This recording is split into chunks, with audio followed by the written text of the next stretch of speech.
අයිබෝවන් රුචි ෆුඩ්ස් තුලින් සාදරයෙන් පිළිගන්නවා. අද වෙනද වගේම අපේ දේශීය දේවල් වලින් ඔයගලන්ට රසවත් ආහාරයක් සකසන හැටි කියලා දෙන්නයි මම ඔයගලන් ගාවට ආවේ. අද නම් මම කියලා දෙන්නේ අපේ දේශීය ඖෂධීය සහල් වලින් විශේෂ අවස්ථාවකට හරියන ලෙස රසවත් බත් එකක් හදන්නේ කොහොමද කියලා සකසන හැටි කියලා දෙන්නයි ආවේ. එහෙනම් අපි බලමු. හැබැයි කියන්න තව දෙයක් තියෙනවා. මේ පච්චපෙරුමාල් සහල් දේශීය ඖෂධීය පච්චපෙරුමාල් සහල් වලට මම ධාන්‍යත් එකතු කරනවා. මේ ධාන්‍යත් එකතු කරලා තමයි මේ රසවත් බත් එක සකසන්නේ. එහෙනම් පමා වෙන්නේ නැතුව අපි බලමු මොනවාද අවශ්‍ය දේවල් කොහොමද හදන්නේ කියලා. ඔව් මේ බලන්නකෝ මම අද ගත්තේ පච්චපෙරුමාල් දේශීය සහලක් වන පච්චපෙරුමාල් සහල්. මේ බලන්නකෝ ඊටමත් ඇඟට ගුණ ඖෂධීය හාලක් තමයි. අපි ගොඩාක් වෙලාවට විදේශීය හාල් භාවිතා කරනවා. මේවා හරියට ඇඟට ගුණයි. අපි හැමතිස්සෙම ගෙදර අයට හදලා දෙන්න උත්සාහ කරන්න ඕනේ මේ වගේ සහල් වලින් බත්. ඒත් එක්කම අපි මෙතන ධාන්‍ය වර්ග දෙකක් භාවිතා කරනවා. කව්පි, රතු කව්පි, බඩේරිඟු ඇට, වේලපු මිදි, ගම්බිරිස් කුඩු, මිරිස් කුඩු, කෑලි මිරිස්, බටර්, ඉඟුරු සුදුලුණු තලාගෙන ඉස්සෝ තියෙනවා මෙතන. ඒත් එක්කම බෙල් පෙපර් පාට 3න් කියුකම්බර්, ලුණු ගෙඩියක්, තක්කාලි ගෙඩියක්, කරපිංචා, දෙහි ගෙඩියක්, අවමිරිස් එක කරලක් වගේ තමයි පොඩ්ඩයි අවශ්‍ය වෙන්නේ. ඒත් එක්කම බිත්තරයක්, මේයොනීස්, ඔයිල්, සෝයා සෝස් තමයි භාවිතා කරන්නේ. පළමුවෙන්ම මේ හාල් එක ටිකක් තැම්බෙන්න හොරයි. විශේෂයෙන් මම මේක විනාඩි 10කට විතර කලින් හොඳට පොඟව ගත්තා. සාමාන්‍යයෙන් අපි සමහර අය බාස්මති උයනකොට ටිකක් මේ වතුරෙන් පෙගෙන්න තියෙනවා. ඒතර ඒ වගේ තමයි මම මේ වතුර දාලා ටිකක් පෙගෙන්න තියලා තමයි ගත්තේ. මෙතන නම් තියෙන්නේ සෝදාගත්තේ නැති. ඔයගලන්ට මම පෙන්වන්න ඕනේ හින්දා තමයි මේ විදියට අරගෙන ආවේ. විනාඩි 10ක් විතර වතුර දාලා පෙගෙන්න තිබ්බට පස්සේ බත් එක උයා ගන්න ඕනේ. ඔන්න මම මේ දැන් බත් එක ඉව්වා කලින්ම. මේ තියෙන්නේ බත් එක හොඳට ඉව්වා. අර ගොඩාක් බෙරි වෙන්නේ නැහැ. ඇට වෙන්න බටර් පොල් තෙල් මුකුත් දාන්න නැතුව ලුණු ටිකක් දාලා මම මේ බත් එක හොඳට උයා ගත්තා. රයිස් කුකර් එකෙත් ඔයගලන්ට උයා ගන්න පුළුවන්. මෙතන ග්‍රෑම් 250ක් විතර වෙන්න වගේ තමයි මම ගත්තේ. ගොඩාක් අස්වැන්නයි මේ බත් එක. මේ බලන්න ගොඩාක් සුවඳත් එක්ක හොඳට කුරුට්ටක් තියෙනවා. කුරුට්ට තියෙන හාල් ගොඩාක් ඇඟට ගුණයි. මේ තියෙන්නේ. අපි එහෙනම් ආහාරය සකසන්න ලෑස්ති වෙමු නේද? හරි ලිප දැල්වමු.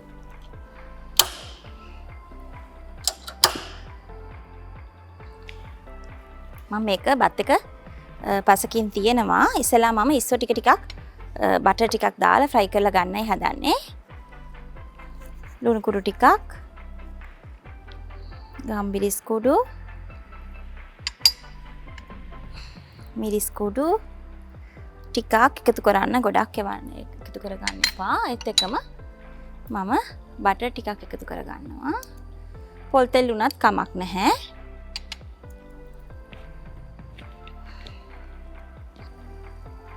බටර් ටික රත් වීගෙන එනකොට මම අර ඉස්සෝ ටික එකතු කරනවා.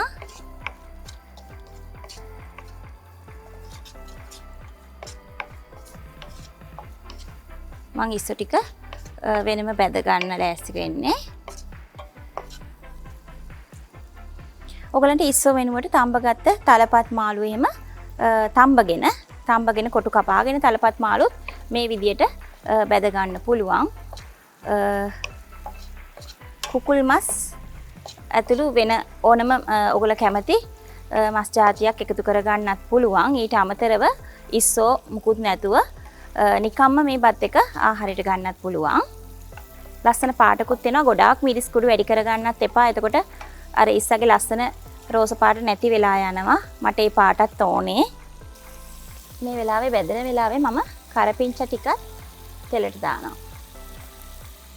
විශේෂ අවස්ථාවලට ගොඩාක් අපි වෙළඳ පොලෙන් ගෙනල්ලා ගොඩාක් මිලාදික මේ හාල් වර්ග භාවිතා කරනවා. ඔයගොල්ලෝ මේ විදිහට ඇත්තටම උත්සාහ කරලා බලන්න.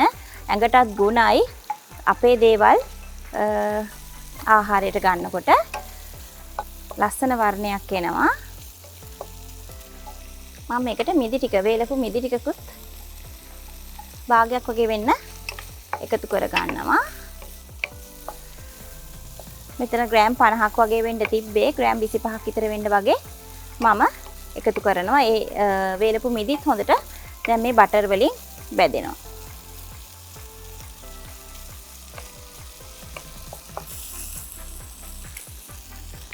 එක ගින්දර ටිකක් අඩු කරන්න. අඩු කරලා එක බැදෙන්න දෙන අතරේ මම මේ බිත්තරේ ගන්නවා. බිත්තරේ අරගෙන ලුණු ටිකක් එකතු කරනවා. ගම්බිරිස් ටිකක් එකතු කරන්න. ගම්බිරිස් අවශ්‍ය නැත්නම් ඒත් කමක් නැහැ. අවශ්‍යම වන්නේ නැහැ. දැන් මම මේ බිත්තරේ හොඳට ගහ ගන්නවා. හොඳට කලවම් කරගන්න. ඉස්සොත් එක කරපිංචා බැදෙනකොට හරි සුවඳක් එනවා. මම කලවම් කරන්නේ එක පැත්තක් විතරක් කර වෙලා යනවා.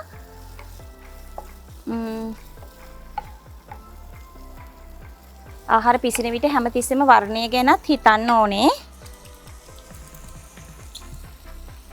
ඔයගලන්ට හිතා ගන්නත් බැරි මේ වගේ රසවත් බත් එකක් මේ හාල් වලින් හදා ගන්න පුළුවන්ද කියලා නිකම්ම අපි බත් උයනට වඩා අපේ ගෙදර ඉන්න අයට වගේම ගෙදරට කවුරු අමුත්තෝ එනකොට ඒගොල්ලොත් කැමති වෙනවා මේ වගේ හාල් වලින් අපේ දේශීය දේවල් වලින් රසට ගුණට ආහාරයක් සකස ගන්න. හරි අපි මේ ටික ඉවත් කරගමු. මම ඉස්සෝ ටිකයි අර වේලපු මිදි කරපිංච ටික ඒ ටික ඉවත් කරගත්තා. ඒත් එක්කම මම ලිප පත්තු වෙනවා. ලිප නිව්වේ නැහැ. බටර් ටිකක් ආයෙ එකතු කරගමු.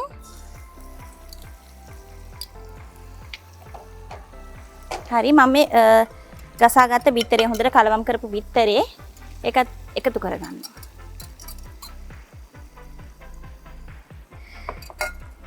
බලන්නකෝ හොඳ සුවඳක් වගේ ලස්සන වර්ණිකුත් තියෙනවා.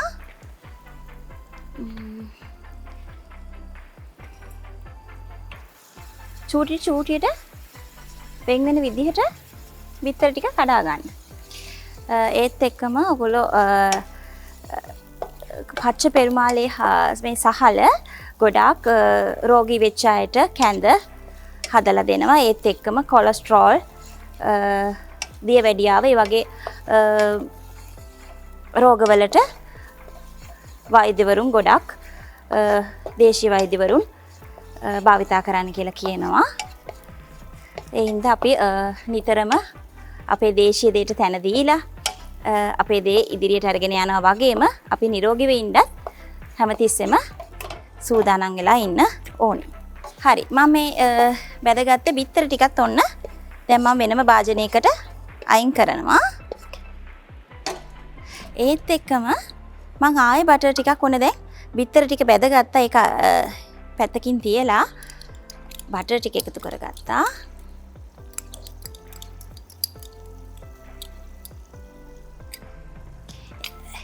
මම සෙසමි ඔයිල් එහෙම නැත්නම් තල තෙල් ටිකකුත් එකතු කරගන්නවා. තල තෙල් රස අපි වෙළඳ පොලෙන් ගන්නකොට ආහාර වලට තල තෙල් එකතු කරනවා. අමුතුම සුවඳක් අමුතුම රසක් එකතු වෙනවා.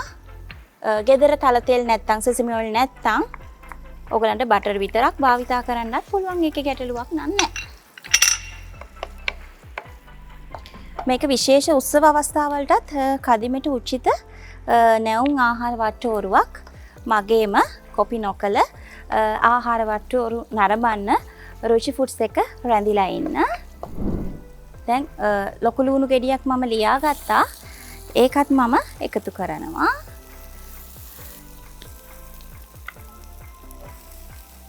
බඩ ඉරිඟු ඇට තඹගත්ත බඩ ඉරිඟු ඇට ටික මම ඔන්න එකතු කරා. ඒත් එක්කම රතු කව්පි වේලපු මිදි මම ටිකක් වෙනම එකතු කරගත්තා. ඒ ටිකත් ඔන්න දැන් තියෙනවා. මම දැන් ඔන්න ලුණු එකතු කරනවා. මම බත උයන කොටත් ලුණු වෙනම දාගත්තා. පරිස්සමට ඉතින් ලුණු නම් එකතු කරගන්න ඕනේ. හරි ඔයගලන්ට පේනවා ලස්සන වර්ණයක් තියෙනවා. දැන් පොඩ්ඩක් මේක වැදෙන්න දෙමු. කෑලි මිරිස් ටිකක් එකතු කරන්න පුළුවන්. තේ හැඳි භාගයක් වගේ වෙන්න ටිකක් සැරගතිය එන්න මිරිස් කුඩුත් තේ හැඳි භාගයක් වගේ වෙන්න එකතු කරගන්න. තෙත ගතිය නැති වෙනකම් වතුර හිඳෙනකම්ම වතුර ගතිය ටිකක් තියෙනවා. ඒක නැති වෙනකම්ම ඔයගොල්ලෝ හොඳට රිපේ තියාගන්න. මම බිත්තර වෙනම තියාගත්ත ටිකක් මම එකෙන් ටිකක් තියාගෙන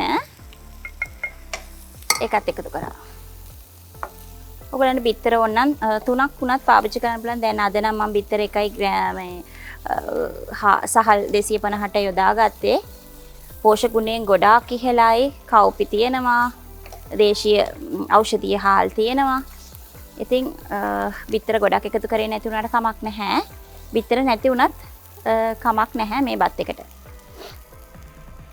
මේ බත් එක කනකොට ව්‍යංජන අවශ්‍ය වන්නේම නැහැ. මොකද මම මෙතනට එළවලු ධාන්‍ය වර්ග සෑම දෙයක්ම එකතු කරලා තියෙන්නේ. ඒ හින්දා නිකම්ම බත් එක කන්නත් පුළුවන්. හරි. දැන් මම කියුකම්බර් ටිකයි කියුකම්බර් බෙල් පෙපර් පාට 3න් ඒ ඔක්කොම මගේ එළවලු ටික මම එකතු කර ගන්නවා.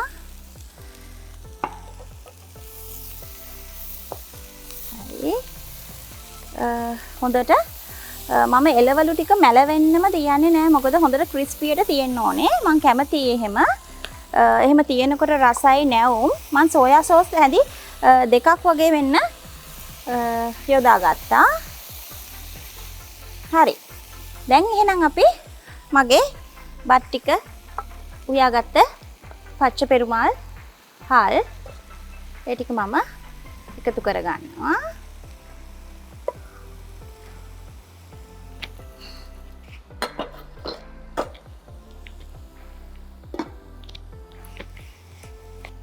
එළවලු වල නැවුම් සුවඳ ඒ වගේම ඒ බත් එකේ තියෙන සුවඳ කිසිම දෙයකට සම කරන්න බෑ. හරිම සුවඳයි. බලන්නකො අපේ දේශීය දේවල් වලින් අපිට කොච්චර රසවත් දේවල් හදාගන්න පුළුවන්ද කියලා. ඔයගොල්ලෝ රුචි ෆුඩ්ස් එක්ක රැඳිලා හිටියොත් ඔයගලන්ට පුළුවන් ඉදිරියේදී මේ වගේ අපේ දේවල් වලින් රසවත් ආහාර සකසන හැටි ඉගෙන ගන්න. රසකාරක නොදා කිසිම දෙයක් දාන්න නැතුව අපිට පුළුවන් මේ වගේ රසට බත් එකක් උයා ගන්න. ගෙදර ඉන්න අයට කවුරු හරි විශේෂයෙන් ගෙදරට එනවා නම් හදලා දෙන්නත් පුළුවන්. විශේෂ අවස්ථාවලට මේ වගේ රසවත් ආහාරයක් පිළිගන්නුවොත් ඇත්තටම කට්ටිය පුදුම වෙයි.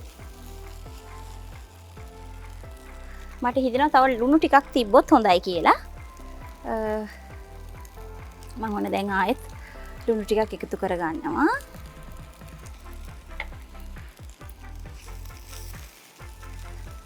මම මෙයොනීස් සෝස් ටිකකුත් එකතු කර ගන්නවා. මට කිරි රස චුට්ටක් කිරි රසක් එනකොට මේ බත් එකේ හාල් වලත් කිරි රසක් තියෙනවා හැපෙනකොට. එතකොට ඒත් එක්ක යන හින්දා මං චුට්ටක් ඔන්න එකතු කරගත්තා. ඔයගලන්ට අවශ්‍ය නැත්නම් ඒකත් අවශ්‍යම දෙයක් නෙමෙයි මේ බත් එකට.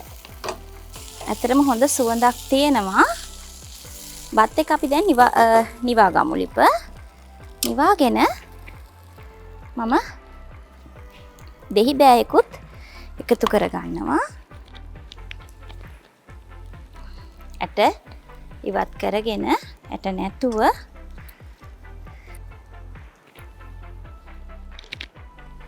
දැන් හොඳට කලවම් කරන්න. හැමතිස්සෙම දෙහි එකතු කරගෙනකොට වෑංජනයකට උනත් එකතු කරනකොට ලිප නිවලා එකතු කරගන්න.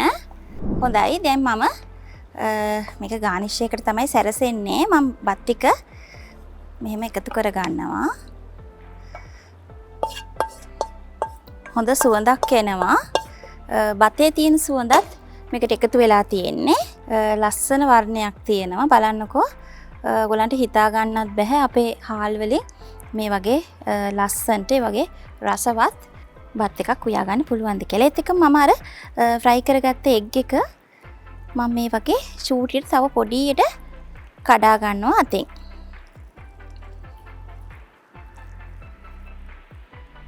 හරි.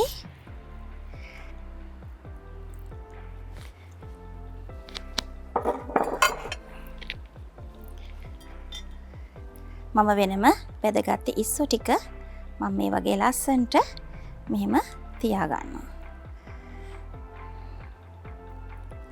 අර ෆ්‍රයි කරගත්ත ඉස්සෝ කරපිංචා ඒ වගේම වේලපො මිදි ඔක්කොම ඔන්න මම ලස්සනට එකතු කරගත්තා. කොත්තමල්ලි කොළ වගේක් තිබ්බ අපේ ගෙදර. මම ඒ ටිකත් ඔන්න මෙහෙම පැත්තකින් තියාගන්නවා. බලන්න එහෙනම් මම ලස්සනට සකසලා නිමා කරා මගේ රසවත් බත් එක.